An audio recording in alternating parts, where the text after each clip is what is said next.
ভুয়ো ভোটার চিহ্নিত করতে সরাসরি ময়দানে নামলেন বৃহস্পতিবার বর্ধমান দক্ষিণের বিধায়ক খোকন দাস। মুখ্যমন্ত্রী মমতা বন্দ্যোপাধ্যায়ের নির্দেশের পরেই ভোটার তালিকায় থাকা ভুতুড়ে নামগুলি সরিয়ে ফেলার উদ্যোগে নেতৃত্ব নিয়েছেন তিনি। এই দিন বর্ধমান শহরের 23 নম্বর ওয়ার্ডের মাটিরবাগ এলাকায় বাড়ি বাড়ি ঘুরে সন্দেহজনক ভোটারদের বিষয়ে খোঁজ খবর নেন তিনি। সঙ্গে ছিলেন দলীয় কর্মীরা। রাজ্যের ভোটার তালিকা সংশোধনের কাজে দলীয়ভাবে সক্রিয় হয়েছেন তৃণমূল নেতারা। এরই অংশ হিসেবে বর্ধমান দক্ষিণের বিধায়ক খোকন দাস এলাকায় নেমে সরেজমিনে তদন্ত চালাচ্ছেন। ভুয়ো ভোটারদের বিষয়ে স্থানীয়দের কথা বলে বিস্তারিত তথ্য সংগ্রহ করছেন তিনি। বিধায়কের কথায়, ভুয়ো ভোটারদের কারণে গণতান্ত্রিক ব্যবস্থায় স্বচ্ছতা নষ্ট হয়। মুখ্যমন্ত্রীর নির্দেশে আমরা চাই ভোটার তালিকা একদম পরিষ্কার হোক। তাই ওয়ার্ডে ওয়ার্ডে ঘুরে স্থানীয়দের সঙ্গে কথা বলে ভোটার তালিকা যাচাই করছি। বৃহস্পতিবার সকালে মাটিরবাগ এলাকায় পৌঁছে বিধায়ক খোকন দাস বাড়ি বাড়ি যান এবং ভোটার তালিকার সঙ্গে বাস্তব বসবাসকারীদের তথ্য মেলানোর কাজ করেন। কারা প্রকৃত ভোটার, কারা বাইরে চলে গেছেন বা কারা ভুয়ো নামে তালিকায় রয়ে গেছেন, সেই বিষয়ে স্থানীয়দের সঙ্গে আলোচনা করেন তিনি। শুধু বর্ধমান দক্ষিণ কেন্দ্রেই নয়, রাজ্যের বিভিন্ন এলাকায় ভোটার তালিকা বিশুদ্ধকরণের উদ্যোগ নেওয়া চলছে। মুখ্যমন্ত্রী নিজে দলীয় নেতৃত্বকে নির্দেশ দিয়েছেন যেন কোনো ভুয়ো ভোটার তালিকায় না থাকে।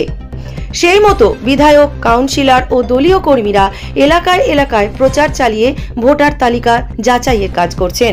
বৃহস্পতিবার বিধায়ক ও তার দল ভোটার তালিকা হাতে নিয়ে বাড়ি বাড়ি যাচ্ছেন। সংশ্লিষ্ট এলাকায় লোকজনের সঙ্গে কথা বলে ভোটার তালিকা তথ্যের সত্যতাও যাচাই করা হচ্ছে। সন্দেহজনক কোনো নাম পেলেই তার পূর্ণাঙ্গ সত্য সংগ্রহ করে পরবর্তী পদক্ষেপ নেওয়া হচ্ছে। বর্ধমান থেকে অনামিকা মণ্ডলীর রিপোর্ট, খবর 7 দিন। ভোট দেন?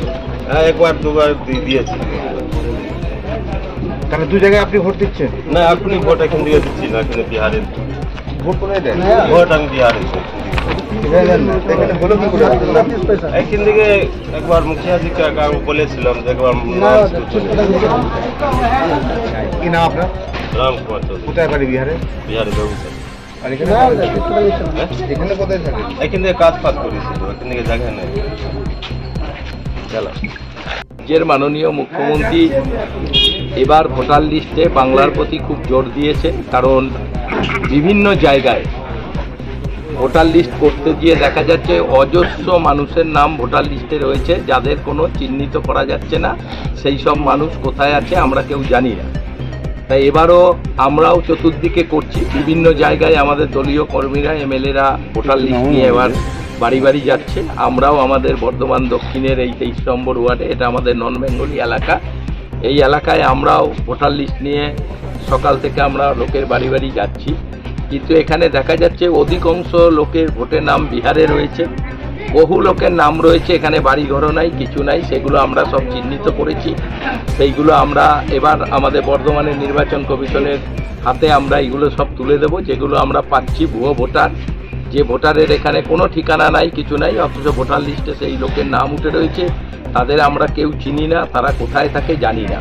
যার জন্য সারা জায়গায় আমরা বাড়ি বাড়ি যাচ্ছি। এরকম প্রচুর ভুয়ো ভোটার আমাদের এবার ভোটার লিস্টে ধরা পড়ছে। আমরা চাই আমাদের বাংলার যারা মানুষ, যারা সঠিকভাবে যারা আমাদের বাংলায় বাস করে, তাদেরই ভোটার লিস্টে নাম থাক। যেসব ভুয়ো ভোটার আছে, ভুয়ো ভোটারকে গোটা বাংলার ভোটার লিস্ট থেকে বাদ দিতে হবে। এবং তাই আমাদের রাজ্যের মাননীয় মুখ্যমন্ত্রী বলায় এবার ভোটার লিস্টে আমরা খুবই জোর দিয়েছি। কারণ জোর দিতে গিয়ে দেখা যাচ্ছে যে সারা জায়গায় বহু লোক যারা বাইরে থেকে এসে নাম তুলে গেছে ভোটার লিস্টে, কিন্তু সেই লোকের কোনো খবর, কোনো বাড়িঘর কোথায় আমরা পাচ্ছি না। সেই ভুয়ো ভোটার বাদ দেওয়ার জন্য আমরা এইভাবে বাড়ি বাড়িতে মানুষের কাছে যাচ্ছি।